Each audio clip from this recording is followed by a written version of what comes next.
Shabbat Shalom. Welcome, everyone. It's great to be with you, to be able to celebrate this Shabbat. Now, we marked Tu B'Shvat last week, the beginning of spring, but you wouldn't know that to go outside here in Chicago today. But still, there are miracles even in the cold, and there's warmth when we're gathered together. So we join together for Shabbat, and we begin with an opening song. That's right. We'll begin welcoming the angels and the miracles of Shabbat. Shalom Aleichem. Shalom Aleichem, Malechei HaShaharit, Malechei Elyon.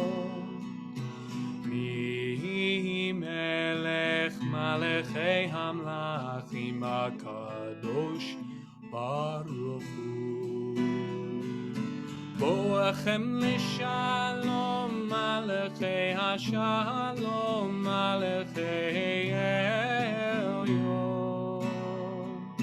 Mi melech malachei amlachim hakadosh baruch hu. Baruch hu ni l'shalom, malachei hashalom, malachei elyon. Mi melech malachei hamlachim hakadosh baruch hu. Tzeitkhem l'shalom, malachei hashalom, malachei elyon. Mi melech malachei hamlachim hakadosh baruch hu. What a beautiful melody for Shalom Aleichem, that traditional one. I don't know, it just felt right for today. It's sort of sometimes certain melodies fit into the times, certain melodies that are really upbeat and joyful kind of go well with summer or spring, and a little more plaintive melody goes well for a cold winter's day. It's uplifting even in its kind of minor chord feeling. And all of that, all the winter, the spring, the summer, the melodies, it's all part of one creation, one universe, one God. And when we say the Shema, we proclaim our connection to that oneness, our place in that oneness, that we are part of God, as God is part of us, and we're all part of one universe.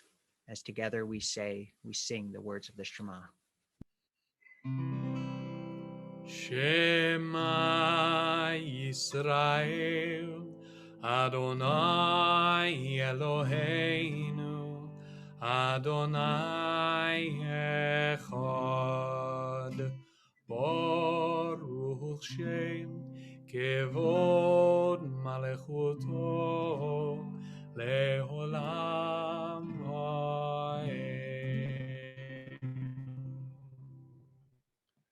And talk about songs that might be appropriate for the moment. I mean, I have to admit my mind goes more towards something like California Dreaming, is something like that on a cold day.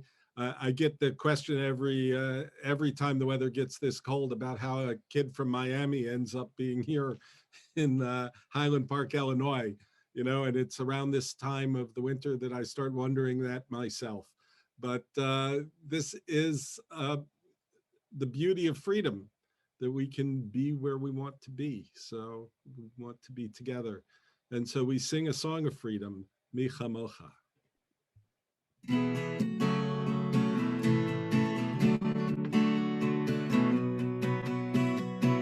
Mi chamocha ba'elim Adonai, mi kamocha nedar ba'kodesh, mi chamocha ba'elim Adonai, mi kamocha nedar ba'kodesh.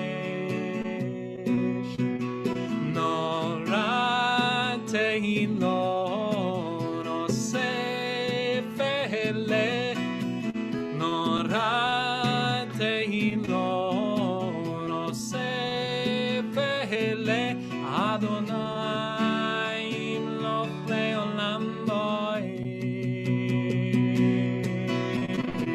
Hay la la la la la la.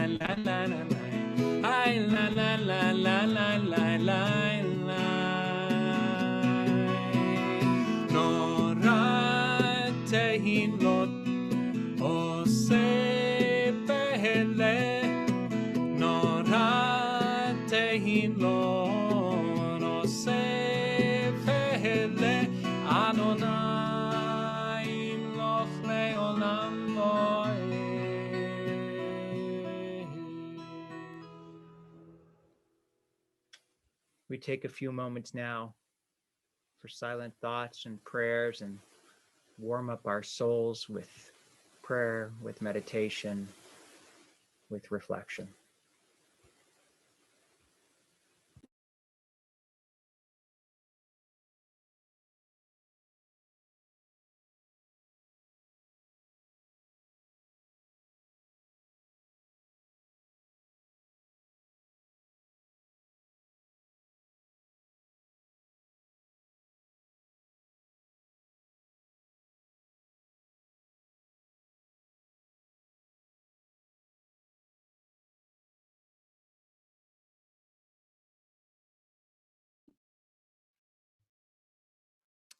To each of our individual prayers as a community, we pray for the blessing of shalom in the world, in our lives.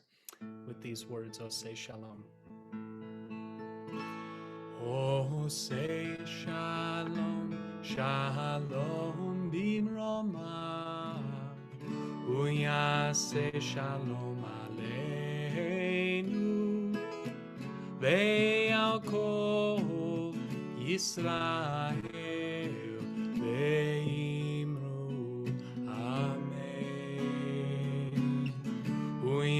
Say shalom aleinu ve'al kol Yisrael ve'al kol yoshvei tevel. Oh, say shalom, shalom bimroma, uyaseh shalom aleinu ve'al kol Yisrael ve'imnu amen.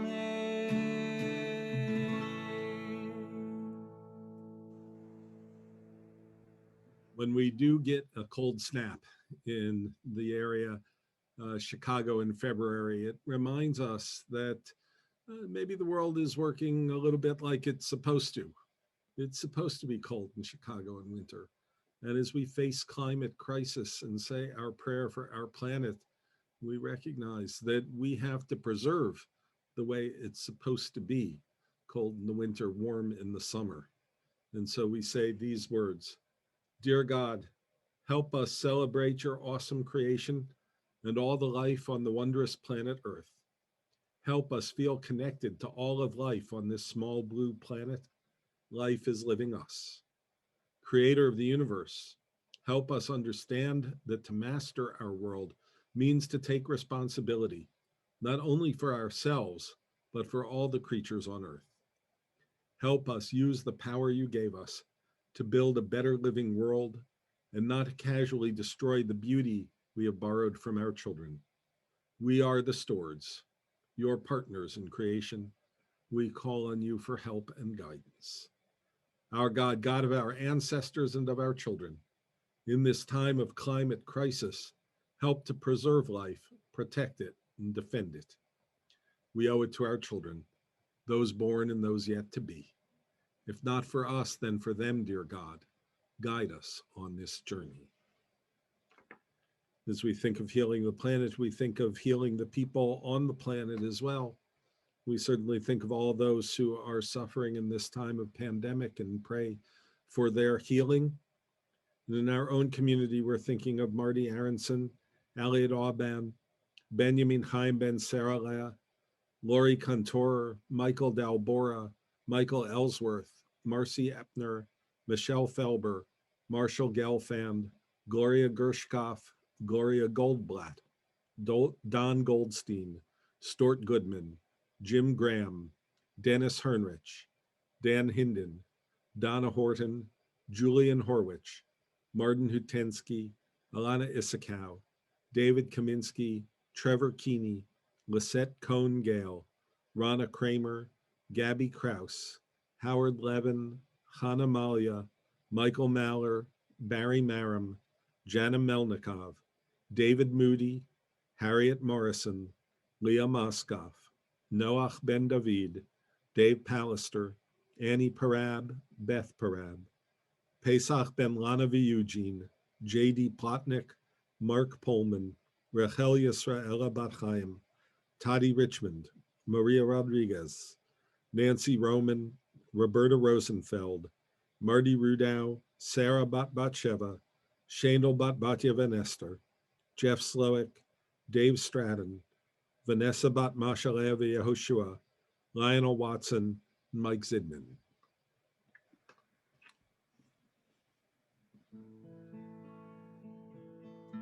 Join together our prayer for peace, Misha Berach. Misha Berach Avoteinu Mekor HaBracha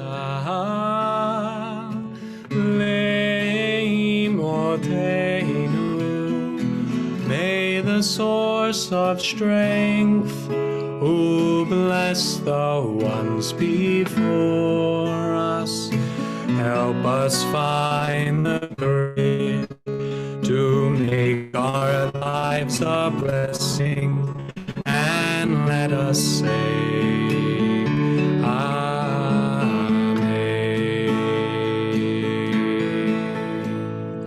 Yishebenach Mekor HaBracha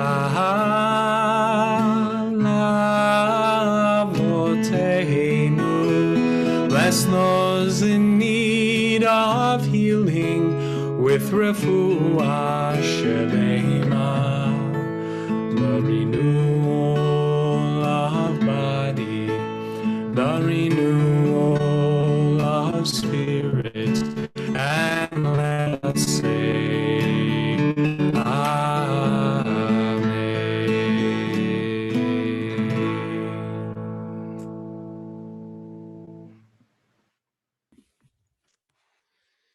Shabbat Shalom, everyone. It's good to see you virtually.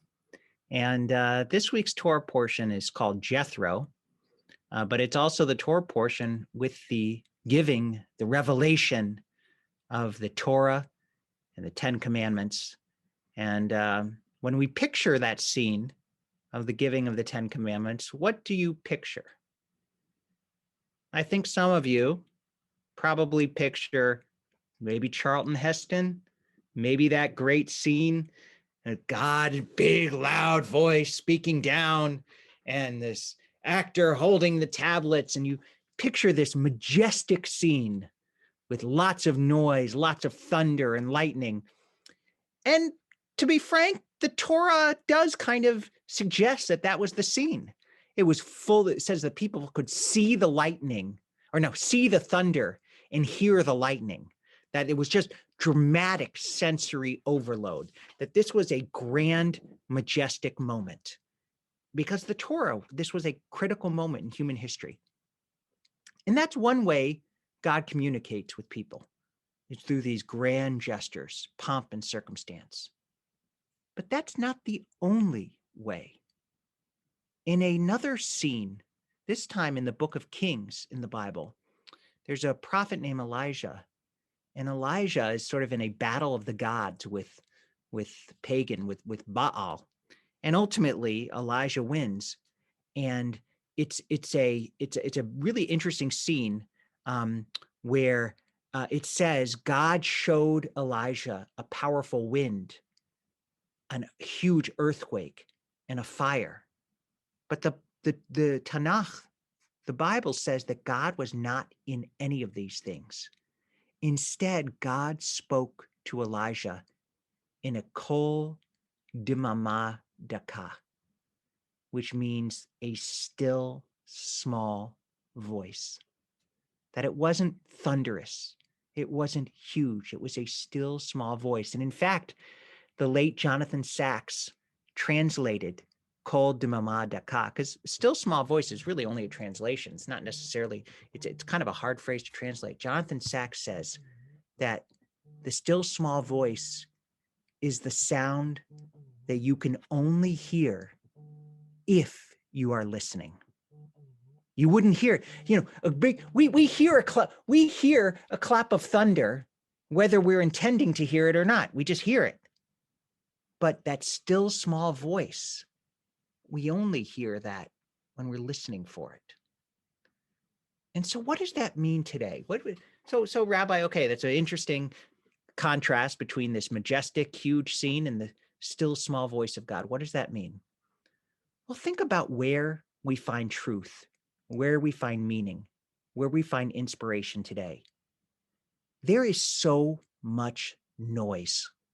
Just get on Facebook or turn on TV and you just hear pundits, you hear yelling, you hear everyone expressing their point of view loudly and proudly for everyone to see. There's so much of just these thunderous pronouncements from all sides. We are surrounded by massive noise, by the psychological equivalent of the giving of the Torah at Mount Sinai, that thunderous and sensory overload. So we need to carve out spaces for hearing that still small voice. It could be in meditation, it could be in prayer, it could be in study, but finding space where we can hear that voice, that's part of our challenge. But I also think this contrast teaches us something about persuasion and about learning and ideas. Sometimes it's the quiet, thoughtful voice that is most persuasive, not the loud, bombastic voice. Think about it. Have you ever been in a meeting or it could be a board meeting of an organization. It could be a personal meeting where you're meeting with somebody, and the person who spoke calmly, quietly, reflectively, who wasn't ruffled by emotions, but who stayed consistent and thoughtful, that person turned out to be the most persuasive. Think about it. A kind of gentle demeanor. That doesn't mean that when we are gentle and soft-spoken that we're apathetic. No, it's not a way of withdrawal. It's a way of engagement. It's a way of persuasion. It's saying that sometimes it's not the loud voices that command truth and respect and inspiration. It's the quiet, consistent, eloquent voices. I like to read sermons from earlier generations of rabbis, just for, it's something fun to do with my time. There was a really famous rabbi named Stephen Wise. And Stephen Wise did a lot of wonderful things. He was a great social activist, but he had a reputation of being a kind of very loud, tremendous, big presence in his sermons. And I've read some of his sermons, and I'm sorry to say they don't read well today. They're not lasting. They are sort of just rhetorical flourishes, flourish after flourish after flourish. There's not much substance there. But you take a sermon by, let's say, Joseph Soloveitchik, who was not the kind of social activist that Stephen Wise was, but he was a great scholar, and he would give sermons very simply. He had a text, he would speak. It was precise in its language. It was thoughtful, it was logical. And you read those sermons today, and they hold up so well. That's where real truth, real permanence, real insight lies, not in the flashy, loud voices, but in the still, small voices of truth that we hear from those we trust and those we respect. So let's keep a lookout for those voices, and let's also try to use those voices whenever we seek to teach and inspire. Shabbat Shalom. Shabbat Shalom. Yesher Koach. You started by talking about the 10 Commandments, and you may know this piece of trivia that the casting for the voice of God, that season Cecil B. DeMille, the director, cast himself as God. Which maybe says something about human nature. I mean, it certainly says something about him, right? We're thinking of those who are no longer with us, those who are beyond the reach of our hands, but never beyond the reach of our hearts. With sorrow, we're still marking the Shloshim, the 30-day mourning period for Helene Mabel Rivlin, Ruth Pollins, Donna Wickman, and Iris Schaefer. We remember the art sites this week of Doris Bader, Frida Eagle, Sarah Ehrlich, Alfred Eichner, Judy Gilbert, Herbert Kirchheimer Hollins, Sidney Karasik, Helen Cass, Ruth Klein, Henry H. Loaf, James Maravich, Deborah Nidich, Daniel Pierce, Ben Peruchik, Harold Rafson, Merle Richmond, Harvey Saltzman, Jesse Daniel Saxton, Evelyn Shanker, Pearl Siegel, Thomas Schinkel, Sarah Skelton, Ann Turner, Manuel Warsawski, Shirley Warsawski, and Sigmund Weinberg. So we remember them. We also remember all those who've died in recent days and weeks in this pandemic. We're thinking too of all those who have no one to say Kaddish for them, all those who lost their lives years ago. We turn to the words of the Kadisha Tom, the mourner's Kaddish, and pray for the coming of God's sovereignty and of God's peace. Yit Gadal v'yit Kadash Shemei Rabbah, Ba'alma Divra Chirutei v'yamlich Malchutei, B'chaye Echon u'v'yom Echon u'v'chaye D'chol Beit Yisrael, Ba'gala u'v'zman Kariv V'imru Amen. Yehei Shmei Rabbah Mevorach Le'olam Olmei Olmaya, V'yit Barach v'yishtabach v'yit Pa'ar v'yit Ramam v'yit Naseh, v'yit Hadar v'yit Taleh v'yit Talal Shmei D'Kudesha Brichu, Leila min kol birchata v'shirata tushbachata v'nechemata da'amiran bi'alma v'imru. Amen. Yehei Shlomo Rabba min Shamaya, v'chaim aleinu v'al kol Yisrael v'imru. Amen. Osei shalom b'mromav, hu ya'aseh shalom, aleinu v'al kol Yisrael v'imru. Amen. Yasher Kolach. Do we have a closing song? Yeah, I was going to follow on the theme of the still small voice with Ein Keloheinu. And the connection there, when we say those words, Ein Keloheinu, there's nothing like God. We're creating that space for us to hear the still small voice. And so let's have a little bit of that this Shabbat and close off our wonderful service here. Ein Keloheinu.